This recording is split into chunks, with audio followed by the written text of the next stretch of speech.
to do. Ejection, incredibly powerful, very limited selection of minions. But you do currently know that the Flame Elemental is hanging out.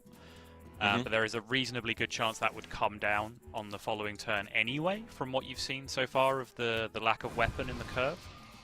But does in the end just choose to go with the Solid Alibi, which of course can pretty much lock out one turn guaranteed if you do get into that race. Classic mage banter, right? It's Tice versus Oskaka, World Championship pedigree. Ice blocks, extra turns, ping yourself in the face. That's what we're here for. I wanted to say ping yourself in the face and you stole it. Well, it was your line, but you know. Anyway. You stole the conclusion to that thing that you started yourself. Exactly. How dare you? Just shows the value they're putting on the early chip damage here, right? Just a rock straight into a 1-2 to spend some mana and do something. Yeah, for sure. I believe WeQ is just ticking off spell schools, it looks like. Yep. Hello? You want a jackpot? I mean, I don't want to, but I'd love to see it. I think the Spectral Sight probably makes more sense. I so nearly got there earlier. I was playing Naga Priest, and it was one of those games where you're just utterly losing with Naga Priest, but you'd sort of randomly find ways to get there because the deck's incredibly resilient. It was against like a Highlander control deck, and they played a Yogg. I power word copied their Yogg, played the Yogg, ended up stealing their Yogg and getting Tentacles. And then with literally the very last card of the game, my last Tentacle for a 9-drop gave me Sunwell, filled up my hand with things like Jackpot, and I was like, oh, I'm in it, we're back. No, I wasn't in it. I was not back. Somebody taught me once it is never Sunwell, so I thought you should know this. No, it's true. Not even when you don't get to choose, it's still, at that point, never Sunwell. It's a good draw. That is an extremely good draw. The last thing you want to be dealing with at this point of the game is just chip damage coming back at you. You want to be the one doing the chipping, if at all possible. And this also creates a nice clear board into a potential Pyroblast next turn with the worst card in Hearthstone. You're a big fan, I remember the card review. But yeah, CJ's put quite a lot of investment into that board as well, and now it's gone. And he's behind in every aspect of the game with cards not really doing it for him at the moment either. 33 plays 22, though, is relevant. I wouldn't say every aspect of the game. True. Very true. 37 plays a lot less.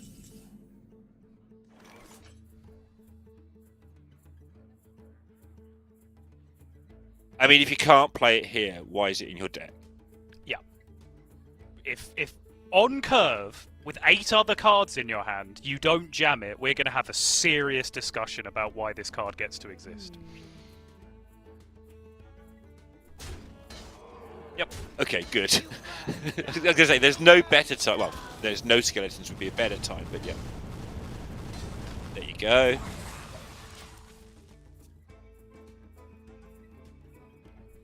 Moonbeam picked up, by the way. Keep an eye on it for CJ Kaka. It's one of those cards. It's one of those cards that breaks the rules. Oh, the life binder? Yeah. No, Moonbeam. Oh, just Moonbeam. Okay. Moonbeam.com. Wow. The 3 people old enough to get that reference in chat?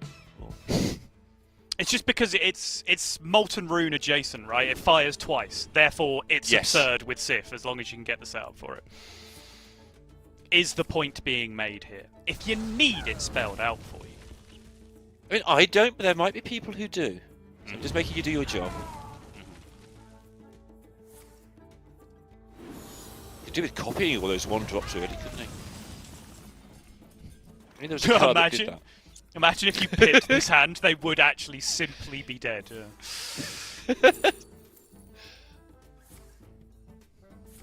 I keep seeing really exciting cards that you definitely can't take, like Pyroblast. Just set up the old school. Just surprise Pyroblast for 10 when your opponent thinks they're safe. Yeah, unfortunately this isn't Fire Druid. We're not happy when you randomly generate a Pyroblast. On that note, actually, no one has had a go at CJ Kaka for not bringing Fire Druid. He was supposed to, right? Everyone agrees. Yes. That the narrative of this tournament was CJ Kaka making it to finals with Fire Druid, right? That's what was supposed to happen. Why has this not happened? I'm very disappointed. Oh, worst keyboard ever. Yeah, you just got to generate the nature spells, right? Yeah. It's good. I mean, I wouldn't. I'd have generated, turned all my cards into 0 mana so they don't trigger the keyboard and waited. What is this hand? The Norg pickup at least is now something, right? Just got to get digging. Find that Sif. Yep. Oh, you were talking about the health total differential. That's made a big difference to it. Yes, it has. Like, I've never been a fan of Mage, but this is one of the worst Mage hands for Kaka that I've seen, like, ever. Just hasn't ticked along nicely at all. No, and he's still in it. Hasn't found the card draw, really. Is only just now hitting the Wisdom of Norgannon. And he will go through his deck pretty quickly, you'd imagine now, because there's a lot of that stuff left to go now. So he'll catch up pretty quickly. A lot of the rest of it is sort of generated card draw a lot of the time, though. So you still have to hit that in various positions. You do hinge on the wisdom quite heavily a lot of the time.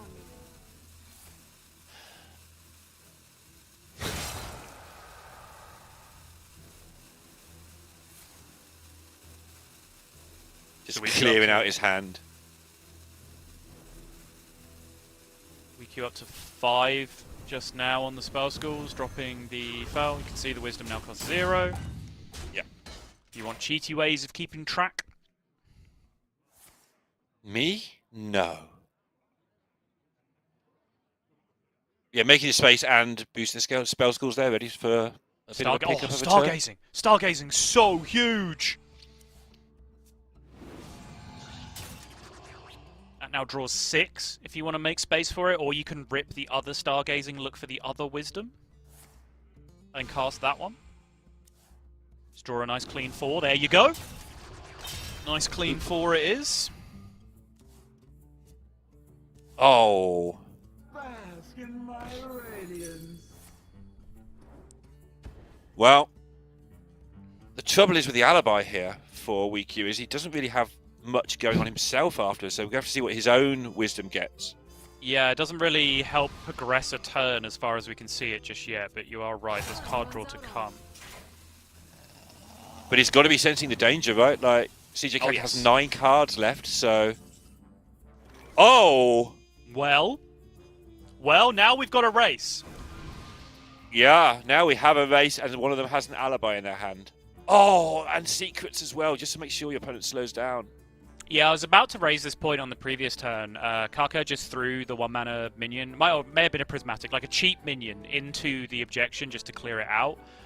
What that does, of course, is allow your opponent to play a new objection for which you need a new minion to be able to deal with. That can come from the 4-mana card that you're just seeing. It can also come from like a generated rewind into the first objection that they played earlier in the game. All sorts of ways that you can get back to it.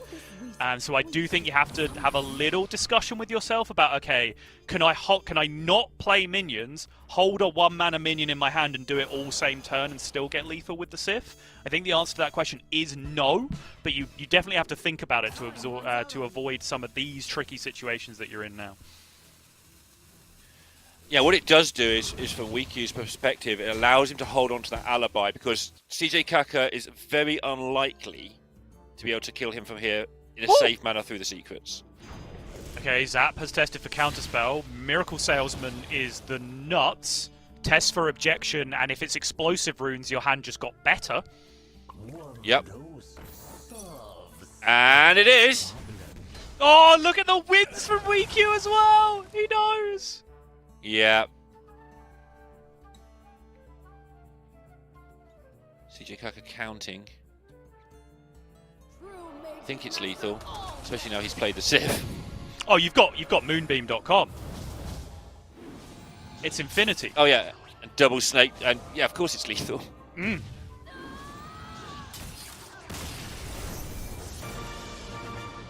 Well, yeah. I think I missed about 2 snake oils and a bolt there, Mike Lee. So that was good. It's match 8. That's my excuse. And earlier you said you were just pretending to be stupid and not understand what Moonbeam did for effect. We all believed you. No one believed me. No one believed They've you. seen me play. All right. Moving swiftly on, CJ Kaka has the Druid left. It's the Druid list that I like personally. The one with just 2 Whelps, 2 Nourish. And Reno the rest of the way. If you're going to play Reno, I think that is the build. There may be purists out there arguing you can't play 2 of anything, but those 2 cards are fetchable, as you've talked about at length. And there's only 2 of them, so when they're gone, you can do your thing on your Reno very often on turn 8. Yeah, it does, of course. I think one of the big counter... Well, okay, the biggest counter-argument to this is just the classic one that we've been having since original Reno was released about, just the ups and downs of having a 2-of in your deck, right? I think the other spanner to throw in the works here is that by only playing 2 copies of Splish Splash Whelp, you then sometimes ruin the consistency of actually then playing one of those Splish Splash Whelps on 2, because you're not playing 2 ofs of any of the other dragons in your deck, so sometimes those numbers don't add up in terms of total number of dragons in your deck. But here we are. Certainly, you have to have a long, hard look at yourself when you look at the stats, and there are some matchups where Splish Splash Whelp is a 70% win rate opening hand card. You have to have a really, really solid reason not to have 2 of those in your deck, right? And I'm not entirely sure if, the X amount % of the time where you bone yourself on Rhea or Reno on curve is worth just not having that monstrous win rate spike that CJ Kaka has just received in this game by playing the good card on 2. What I will say, in this tournament so far, have we seen many Renos that really have done things? We've seen some, but it's felt like Reno is actually not a particularly good card because people are dying on turn 6 and 7 anyway, so what use is your Reno? Right. I would argue that the list Pocket brought with where they just play Dragon Druid and get on with their lives is probably the right bring. Oh, I completely agree with that. Yeah, I don't think Highlander Druid, Reno Druid at all was the correct bring if you're bringing Druid. I know we've talked about my lineup before. My lineup didn't have Druid in it at all. Not even the 2-of list. I think that's kind of my tier list of Druids to bring. No Druid was top tier for me, and then 2-of Dragon Golem Druid was mid tier, and then any sort of Highlander Druid was bottom tier. 10 2-ofs Highlander Druid was just on fire in a dumpster somewhere. So I pick that. Yeah, I mean, as you know, I went through a lot of the Druids, and yeah, you either play Reno properly with just the 2 2-ofs, or just the 2 2-ofs, I think is correct, or you just play Dragon Druid, I think, and have a nice consistency. You are going to have to be careful saying things like play Reno properly with just the 2 2-ofs, though. I know. I just decided to add it afterwards. It's like, yeah, you know what I mean. Because you just made the whole point about, if you're playing one Splish Splash, what are you even doing playing Druid? So I'm not going to go back down that route. I agree entirely with that. Yeah.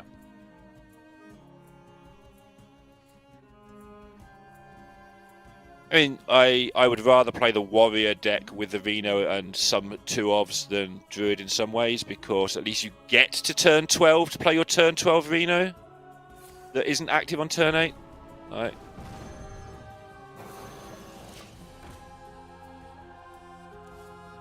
Yeah, I mean, that's certainly worked out pretty well for Rekbam at this point. But of course, Rekbam is just really good, as he was very quick to tell us. So I don't know how much the deck has to do with anything in that regard. Talking of really good, CJ Kaka, he's doing really good. He's drawn his 2-ofs, and he's got golems coming. Yeah, this is it, right? You can have some sympathy for this feeling. 30 different cards outside of the 2 of the cards that are considered so good that you have to run 2 of them, and you just draw both. Such is the way of the Highlander deck, and it's a brutal feeling to face when you are facing elimination in the World Championships at the best of times. It is a criminally brutal feeling when it's something that you've worked as hard as these players have done for all year.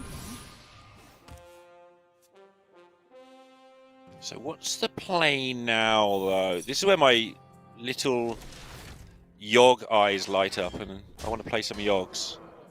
Yeah? Invest? Yeah. Invest. Yeah, point face. Joe, I've never pointed Yogg at a minion. And I know in Hearthstone, it's never X is absolute hyperbole in basically every situation, and anyone who ever said it's never X has probably done X on at least one occasion. I've never pointed Yogg at a minion. I just don't actually think it's ever correct. I've pointed at a minion probably more times than I should have, but I do only point it at things that have got sort of at least 6 or 7 health.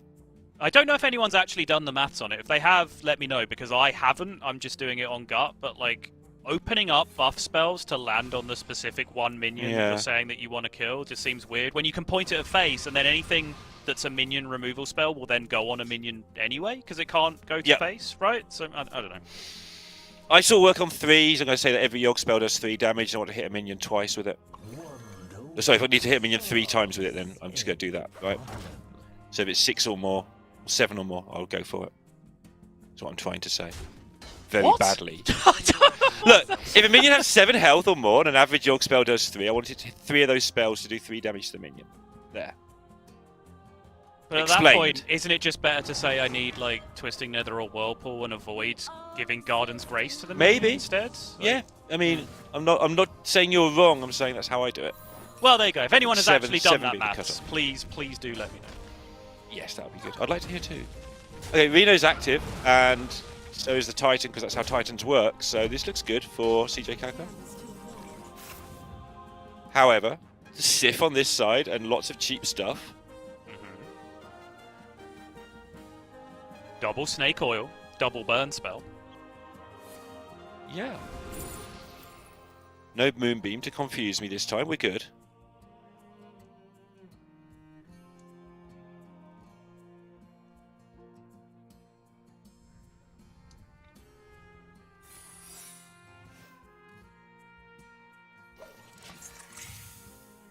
Okay.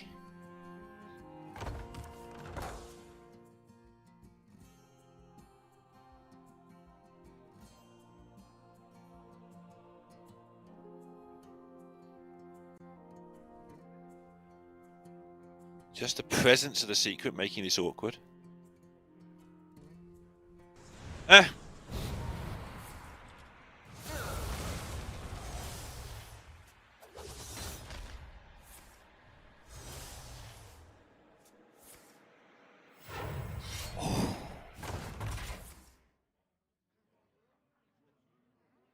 Oh, good, a Splish Splash Well. I bestow these gifts upon the world.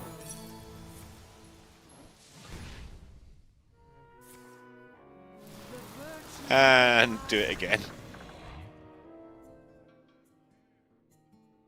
Time waits for no one.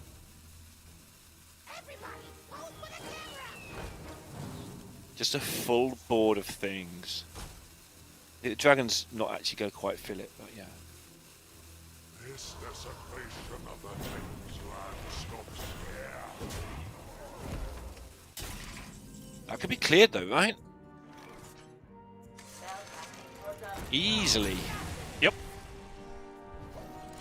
+5 on the spell scores, which means this Sif is a monstrous amount of damage. We just ticked over to the Mana Thirst as well on the Arcane Bolts for that all-important 1 extra. CJ Kaka doesn't want this Reno to clear the board. It wants it to leave the 3-4 there.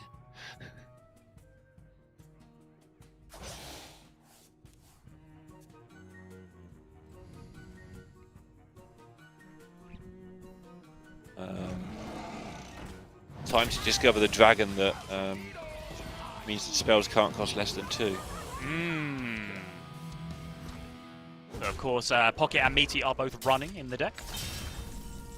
Right. And just like that,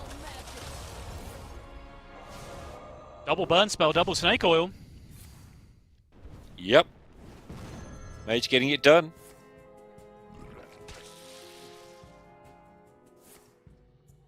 It's 2-all in the elimination match in the World Championships. I know that it all comes down to this. It's a horribly cliched phrase, but my goodness, it's been a long day for them both as well. Because presumably both of them, like, you're playing in the second group, but it's so hard not to care about the first group, even no matter what you're doing on your personal level. Yeah, It's and probably I think, been up a while. I think particularly commendation needs to go to that game because we called it out, right? Like, Splish Splash Whelp in the Mulligan, double Nourish. That game is supposed to be over. That's a monstrous win rate for the Druid. I don't know about that matchup specifically against Mage. I'd have to check. Donkey posted a really cool list of like influence of cards in the opening hand in particular matchups, not just split by class, split by archetype as well. So I can't actually remember off the top of my head where Excavate Mage was in the list. But you know, long story short, Splish Splash Whelp and Holiday absolutely ran away with the the net gain in win rate for being in the opening hand in basically every matchup. So when you're faced with that, your tournament elimination on the line, your world championship is on the line, your entire year's work is on the line, and you actually manage to stay mentally clear and stay focused and just play such a clean game as WeQ did in that spot, and now we can get all the way down to this Druid mirror. You have to give yourself a pat on the back and say, all right, maybe my name's on this trophy after all. Yeah, and the out he found in the Death Knight game as well, so he's still playing incredibly well. Yep. But he's not playing incredibly well here because he hasn't drawn his Whelp. CJ Kaka keeping the wild growth there, even though it's not a dragon, because it does the thing he needs it to do. It's fine, the Whelp's in the cactus anyway. True. It always is. You just haven't druided hard enough. There it is. Oh, unlucky. Oh dear. Possibly the worst cactus we've seen all day? I was thinking it might be the worst cactus actually physically possible. Because cactus is so silly.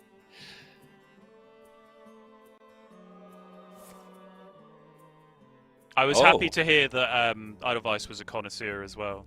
You hear she brought up the buff totem chain that I was talking to you about on stream? Yes, yes.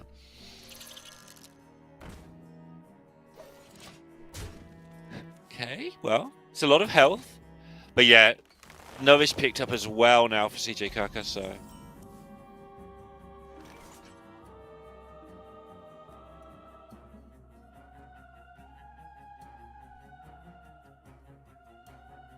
Really? Yeah, you Sure. can go Coin Aquatic, right? Try and find something. Hello.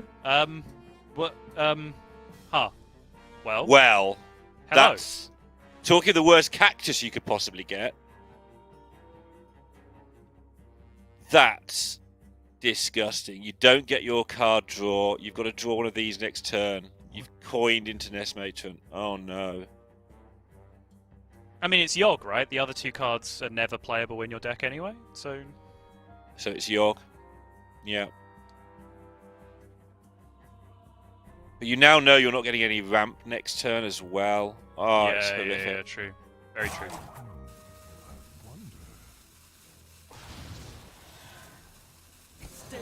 Took Rhea.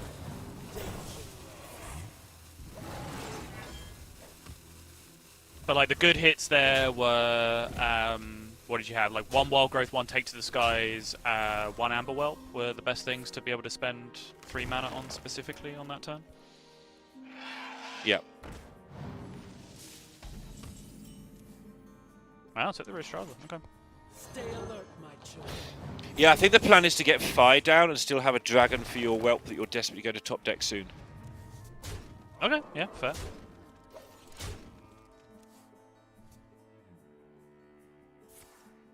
Meanwhile, Kaka is just kind of getting hit in the head right now. Never mind. There's a Reno. Yeah, it's played Novish, so Reno's allowed. And this needs to be special, I think. Well, not special, it just needs to be something that ramps.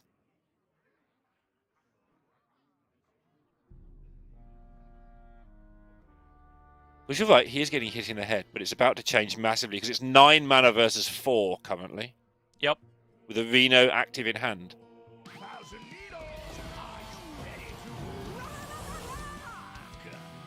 Theater, yeah. Because you know your opponent can't play their cards, so yeah. Yeah, it's a pretty good Theater matchup, right? You know that their Reno and their Rheostraza get stuck in their hand while they wait for their deck to empty. Yeah. So you can just steal it and play it in your version of the deck where they're active all the time.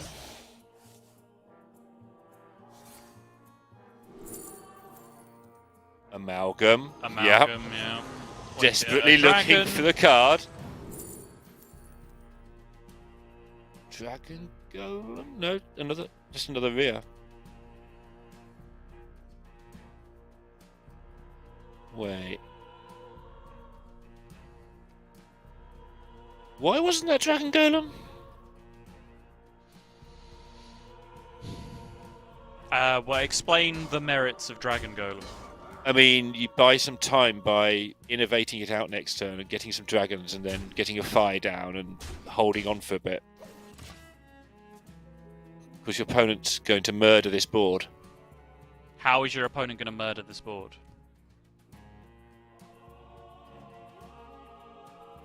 Okay, fair. Right? Like, it only goes away to Reno, and then Dragon Golem is a completely useless card into the following turn anyway, because you would only have 1 board space.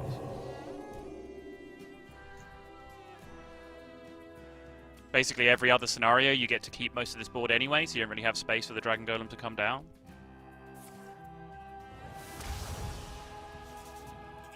Like, I think it would have been a fine pick. I am also confused by why we want more Highlander cards that don't work in our hand, but... Well, that's kind of my, that's my comeback question, right? Yeah. Yeah.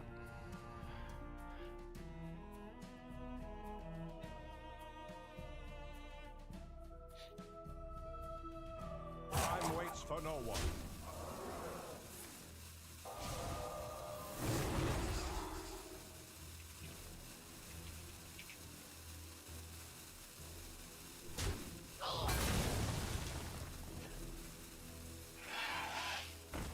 Well...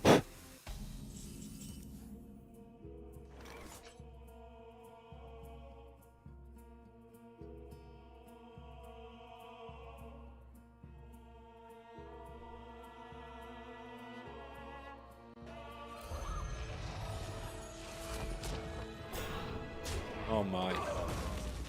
This is a board. It is a board. It's just about doing a good enough job to represent pressure here and keep pushing, keep threatening, just not really allowing CJ Kaka complete freedom.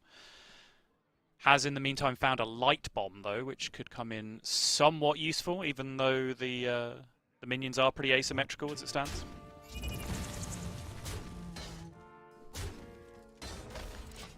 Okay.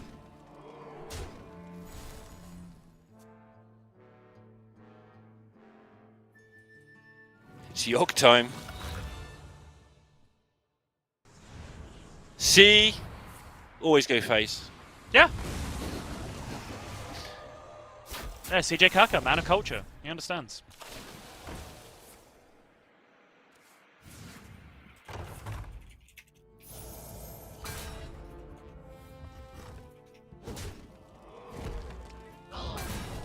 That worked well.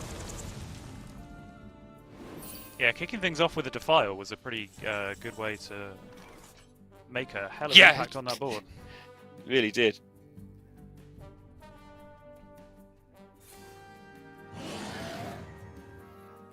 Split Splash will help.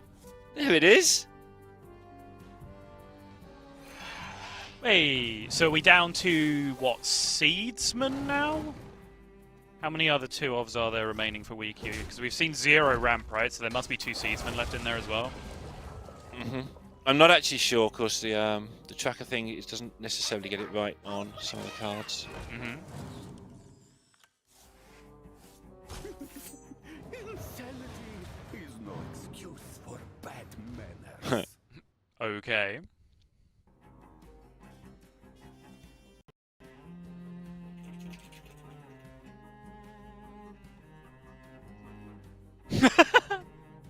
Jeez.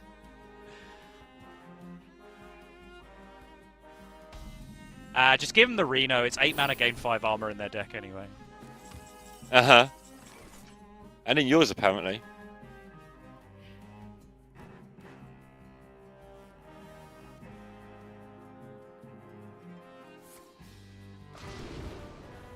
Nope, they're still there. The cards you put there. Well, the Viper you didn't know you'd put there, to be fair, but you have.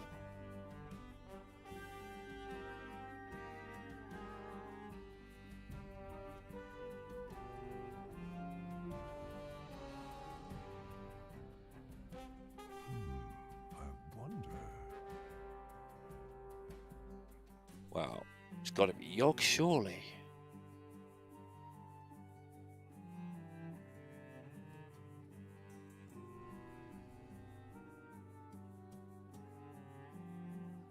Time waits for no one. Or is Wiki thinking that... Okay. Just wants a different card.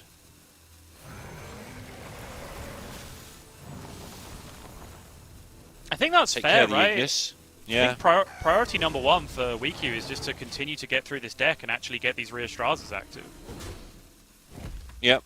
But he's also got the, he knows there's an Ignis coming at some point, so I guess.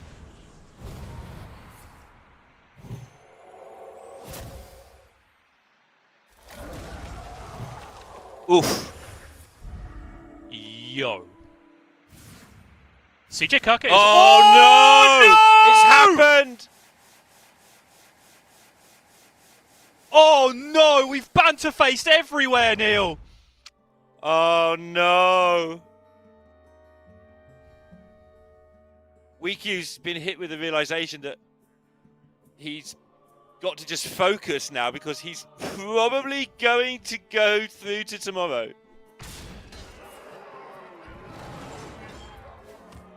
How? How is CJ Kaka's desk still standing currently?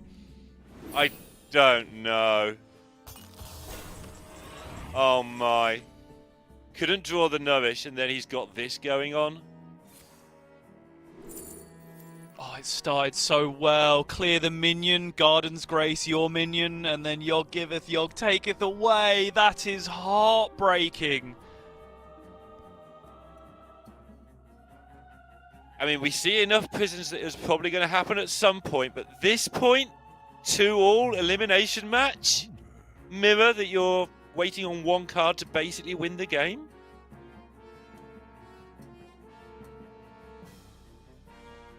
And WeQ's just struggling to concentrate here, right? Because what's your plan against this? Like, make a bigger board and kill them as quickly as possible. And suddenly, all strategies, you know, it is totally turned on its head. For no one.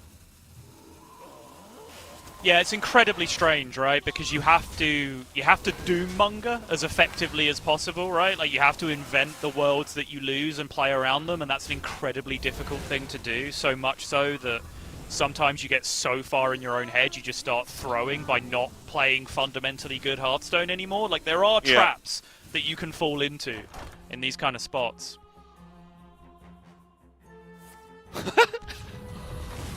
The slug people have been on board 3 times today, I think, and they've never lasted a turn. Every time. Alright, this turn ends it. Is Untome Tampering a spell in Hearthstone? When the Yogg comes back up again, can it just give you all your cards back? No. Oh, unlucky then, I guess. 1 mana Nourish into 1 mana Nourish into... I don't know.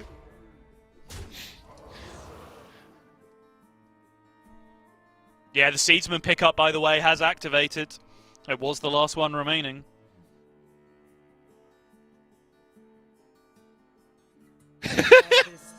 I just love how hard this looks. Like, you know what I mean? You've just described it. Just working out what could go wrong. Can I do this? Yeah. What can that Yogg do to me?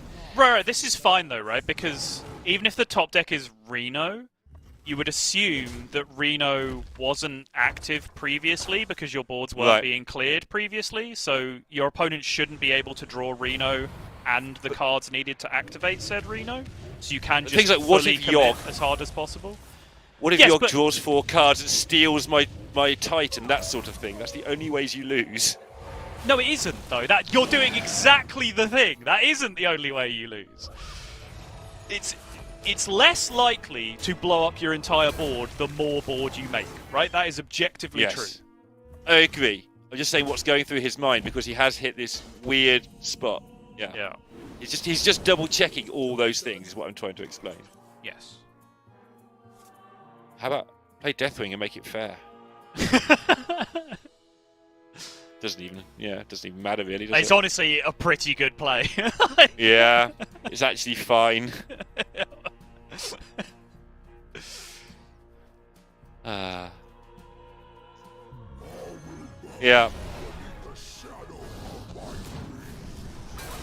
Oh, no, I lost the card. My Doomkin.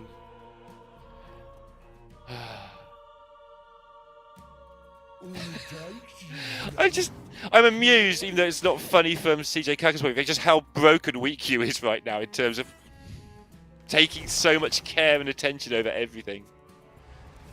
Okay. Are we back? Are we back? We're never back. Are we back? No, we're never back. Are you sure? I'm so sure. It is not possible to be back from this position. Oh, imagine. Imagine if we're back. We're not back. Oh.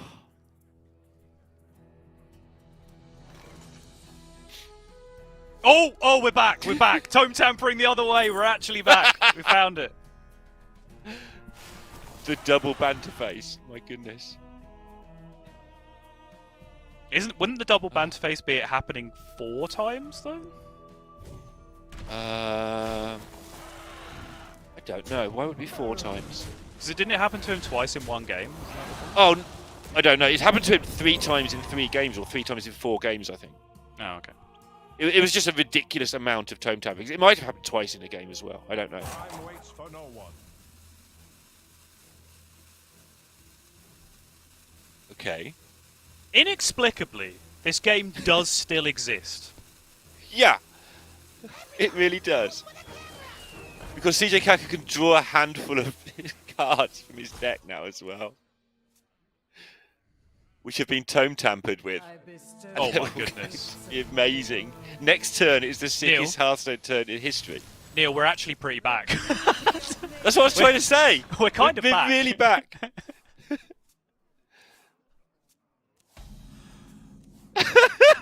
There's a Nourish as well. The Nourish has been drawn. Red alert, everyone. The Nourish has been drawn. Yeah. Oh no. If WeQ gets tome tampered now.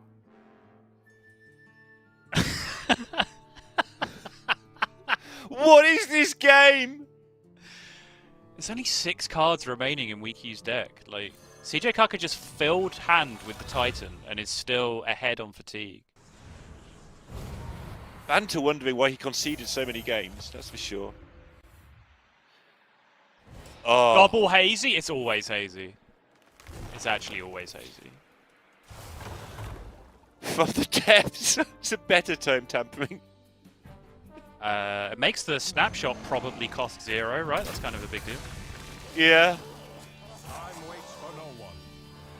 What even is this game ending the day? Oh my goodness. Yep, classic. From the depths, Finley, the classic druid play that we all know and love. It's so ridiculous.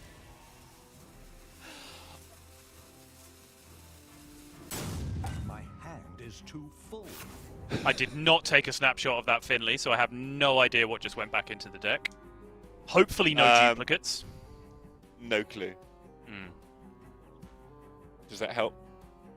No, not particularly. It was about the level of assistance I was expecting, though, to be fair. 1 mana Ignis, everyone's favourite card.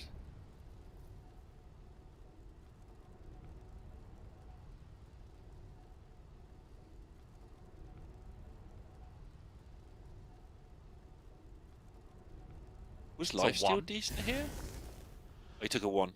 It's a 1, yeah. Then no is the answer to my question. Needs How about to setting up empty. an 8 mana Astalor? Needs to empty hand to make room for snapshot stuff, right? I think True. that's part of the reasoning behind this. Reduce cost snapshot stuff at that. Yeah. So nourish ramp, just get cards out of hand. Yeah. Exactly this. Take some board. Feel that healing beat. This is the most incredible game of Hearthstone I've seen in so long. The Reno active on the side of the person who's playing the million 2-obs before the side of the person playing 2 2-obs. How is Tome CJ tampering. Cucker still here? Why is his desk not upside down and his fist through his camera? That's what's supposed to have happened. Oh, Why is he just still calmly playing good Hearthstone? I don't know. How did he expect this to happen?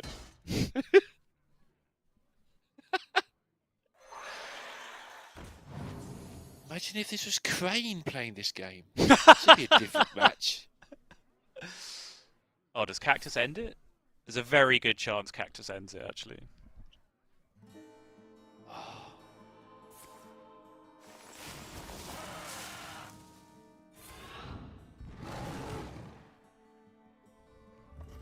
The real question on everyone's mind, and I think I speak for everyone watching when I say this, is what we're all thinking is, how are we going to get Mecha Shark value this game?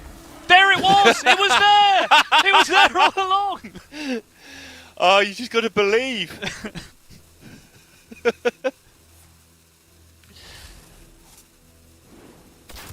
Oh no, there's so much nonsense. I'm starting to completely lose track of it, I've got to admit. Right. Concentrate, Louis. Flash of lightning.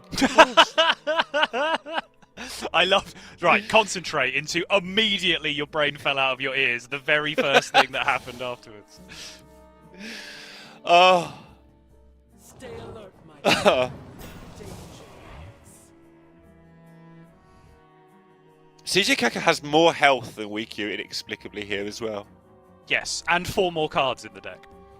However, WeQ does have three rear Strazas. Because he gathered them for no particular reason earlier in the game. Yes. Uh-huh. Okay then. That's fine. Our gift of the arcane enlightenment. Finally the Astalor starts ticking. It's been a while.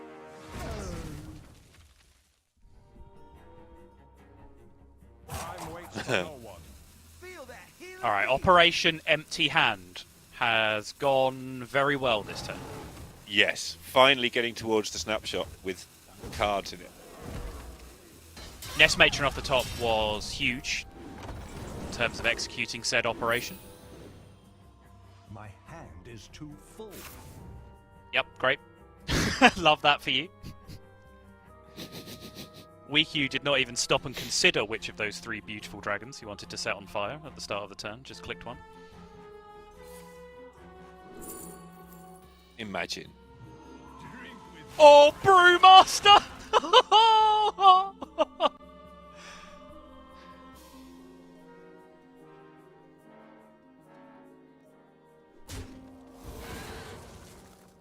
At some point, you do actually need some board space that isn't taken up by Right. Dragon Portals, though. Yeah, and There is that. Yogs and dormant minions and Yeah. whatever You kind of else just- is happening in this Hearthstone game. Yeah, I wish, like, if there was an option for WeQ to just click on the Yogg Prison and just say, I'm off the board, but I'm actually good on the spells, thank you. I'm not interested in any spells. Just get off my board. WeQ would be doing that 100% of the time right now. Because the problem is, WeQ can't really afford to hit a single card draw spell off Yogg Prison on 2 entire charges to get it off the board. Because if that happens, you're in trouble. There is the Finley, which can stall things You're just out. tome tampering them back in. You just don't tamper them back in, yeah, true. There is the Finley, though. There is the Finley was in the Yes. snapshot, so the Finley can stall things out later. But then you're going to be in that position where you have an empty hand and you're drawing 1 card a turn. And I think clearly, Neil, we can all agree that if your hand is empty and you're just top decking 1 card a turn, you're going to lose the Hearthstone game, right? Definitely, you're definitely going home. It's definitely the end of the day, and yeah. We all exist in harmony. All your cards cost 1. You're not going to draw any cards. Oh my goodness. Yeah. Time waits for for no one. I think he actually expected to draw something there. Because nobody actually knows what the second part of Tome Tampering does, right? It's just 1 mana, something, lose the game. Yeah. It's my hand disappeared. I've conceded. I didn't actually read what the rest of the card did. That's what that card does. Yeah.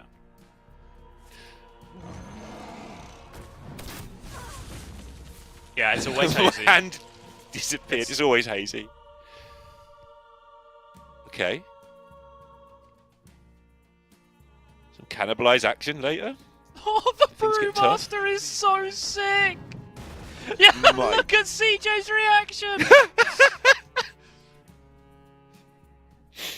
Brewmaster the Fizzle! Oh, Again, same scenario as we saw previously, right? With the Sharpshooter. Made dormant, it just wakes up, you have no control over it. Same deal. Dormant, Fizzle, pick up the Brewmaster, then it comes back on your turn. You just go, alright, cheers. I'll take that back. I wonder how much of the decision not to press Yogg, obviously the main thing is what you've said about there's only 3 cards left in his deck. I wonder how much of the decision is, I don't want to get Tome Tampering, this would just be too horrible. Yeah. Reno's finally active on turn 2 million, by the way. I mean, WeQ is human, right? Like, you have to imagine that is in the mind somewhere, but, Yeah. you know, you cannot possibly think like that, right? At this level, you have to just be making the right kind of plays. However, taking the second Riestraza on turn 4 or whenever it was, because it might get Reno'd on your nest and you've got another one, that probably was forward thinking. Absolutely, yeah, and I think that might very well prove to make us look pretty freaking stupid, right? Where we're saying, why on earth do you want this Riestraza in your hand that isn't going to be active until turn 1 million? Or WeQ's answer being, because I'm already planning for turn 1 million. Shut up and let me cook. Yeah. And it is now turn 1 million, and here we are. Yep. And he had 3 of them, so that if one of them gets in a snapshot or something at some point, he could do it again. From the stolen... I don't even know how we got here. Yeah, we got here somehow. So yeah, fair play. Has to find something to do this turn, though. No. No? No, I just looked at the Yogg and thought, no. Oh, okay. Alright. How bad's a counter Reno here? You take 14, don't you? No, you don't take 14. Huh? What's going on? I was trying to work 14? out Astalors. I just no, you're not taking 14. I just Okay. get counter Renos now. Problem is, so like, Renoing the portals is such a big deal in this matchup when it goes long, right? If one player doesn't just completely blow out the other with ramp into big stuff into your dead, which, by the way, was supposed to happen this game. That was the game we were playing. It was supposed to be ramp into big stuff into your dead.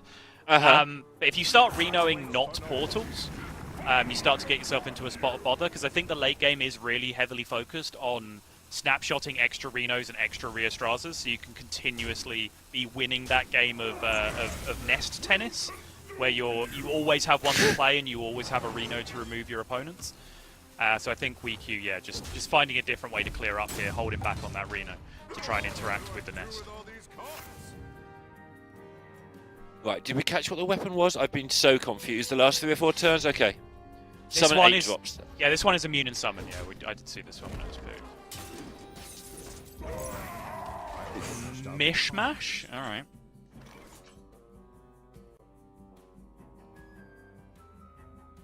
Crusader Aura in play for no particular reason.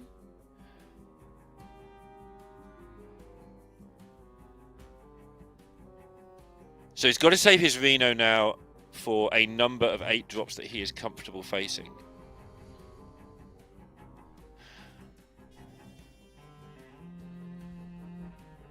You kind of have to play another Rhea, don't you? But then you want to use a snapshot again. Oh my.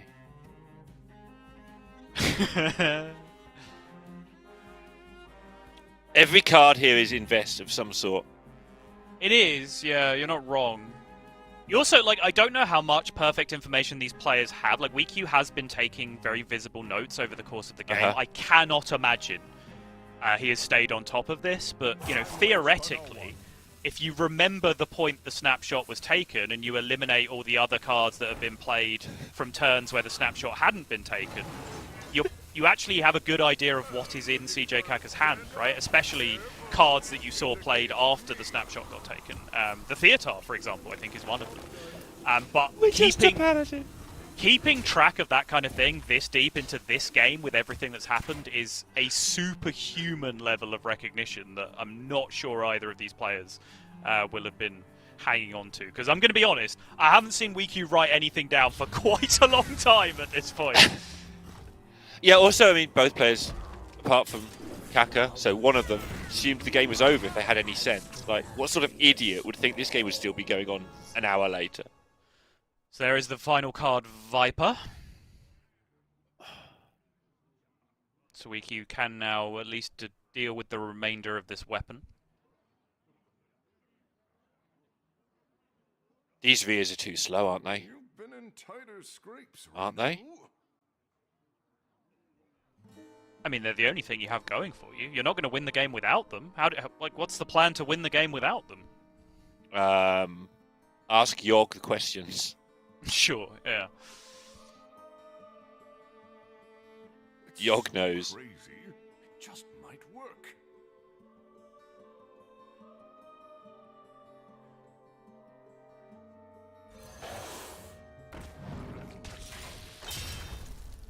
Move fast here. You know, I think you have to Yogg here. I know that you can just lose on the spot if you do it. But I think you're losing this game of Hearthstone anyway.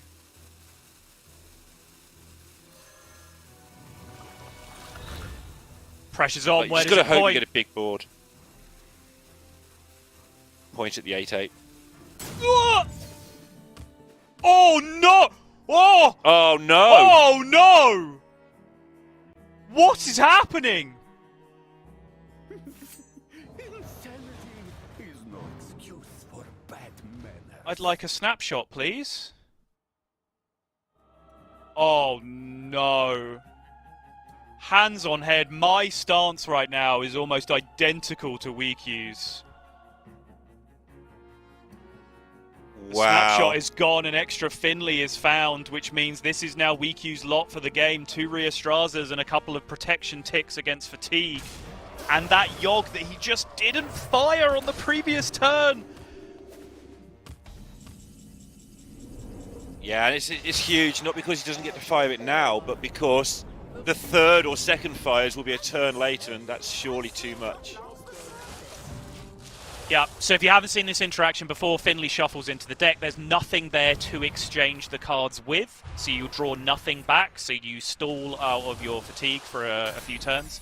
So in this case, pretty much equalizing the fatigue. That's a nice crown. That actually puts him ahead on the fatigue front, so now CJ Kaka has to actually push a little bit, but can absolutely afford to do that. Yeah. For a standoff? Careful. It's against me. You know, surefire is this one bullet a lot of times.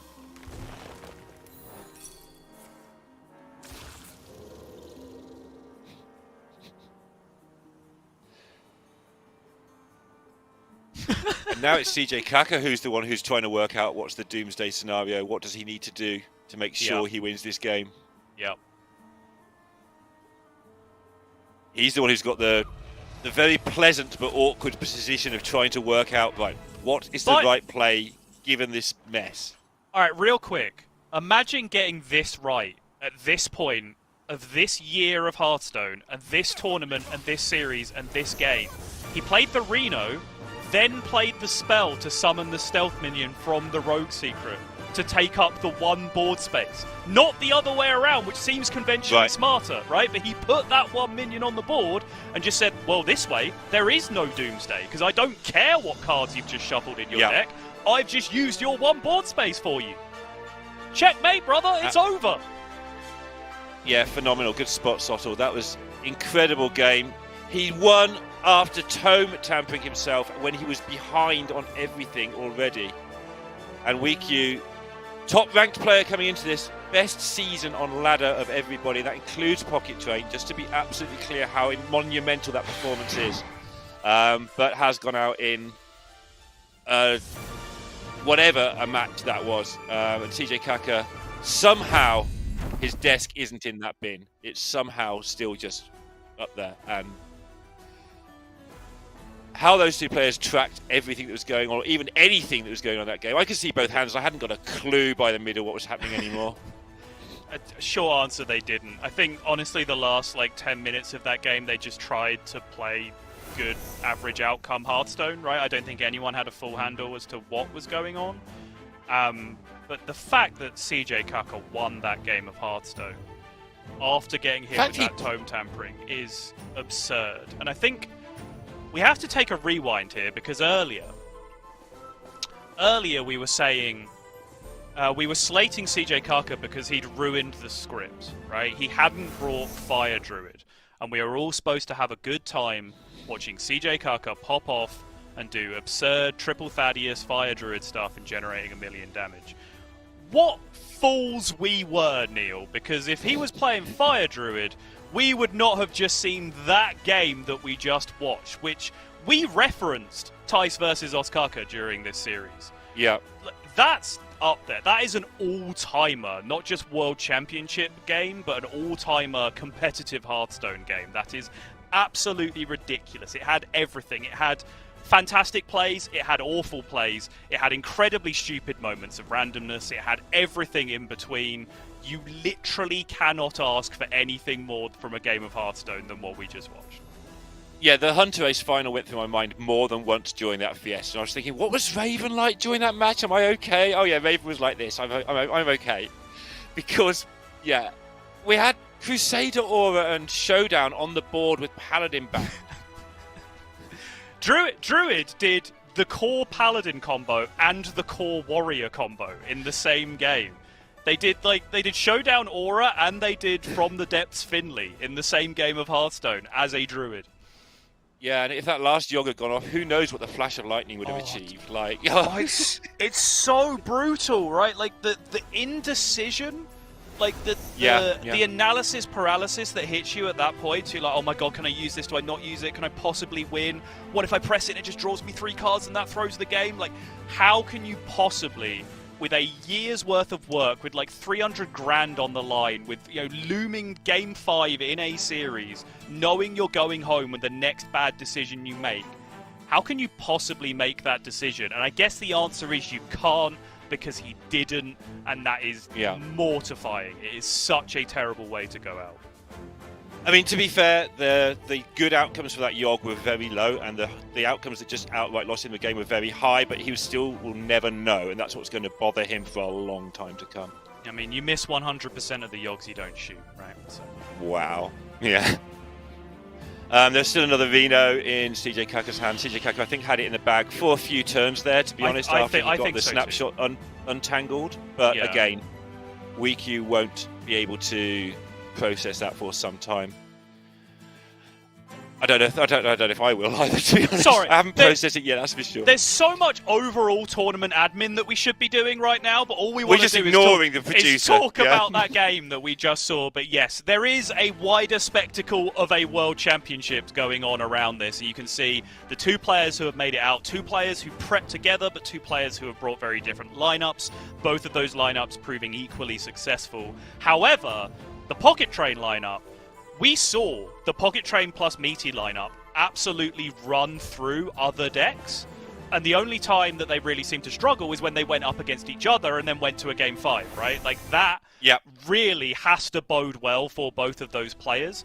If you're a little bit confused by why we've only got 2 players going through at the end of day 1, it's because we have held 2 of the final elimination games for day 2 to decide who those last 2 players are, and we'll be going all the way through those elimination games and all the way through top 4 to an eventual winner and to an eventual world champion hopefully tomorrow. But Neil, if we see a game even 70% of the numbers we just put up with that Druid mirror, then oh my god, I'm not even turning up. I think I will have a heart attack and collapse in my chair tomorrow.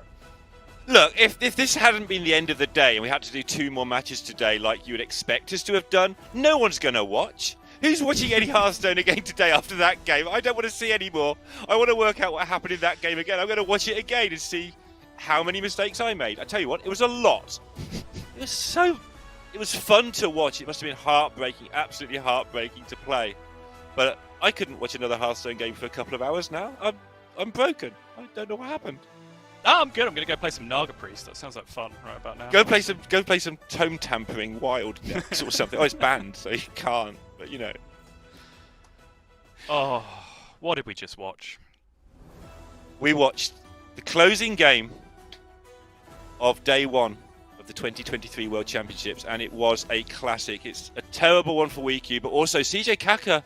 You said it at the time. Why wasn't his desk upside down and his PC in the pond or something? Like, he just carried on as if he must have realised that his out is to draw the Titan and to refill his hand with one drops. He must have realised that was his out and instantly just gone, okay, well, I'll draw it then. Okay, good luck. And then suddenly you've got a reduced deck, at least partially, and you can play some Hearthstone. He must have just instantly realised, I'll cry afterwards. I'll just keep playing and I'll cry later. And that's what he did. It's a mark of a grinder, right? It's a mark of the most experienced Hearthstone players in the world, of people that play hundreds of games a day when they're active. They've seen everything. They know that games aren't over until they're over. It's the mark of a potential world champion. And Neil, I don't know about you, but if you just leave us here, we're going to talk about this all day. We should go. We should probably wrap this show up. We have another day of World Championships coming at you tomorrow. Make sure you are back same time, same place tomorrow, because unbelievably, the stakes get even higher from here, and you do not want to miss any of it. Have a great rest of your evening, everyone. Meet us back here tomorrow for day 2 and the finals of the Hearthstone World Championship. Take care, everyone.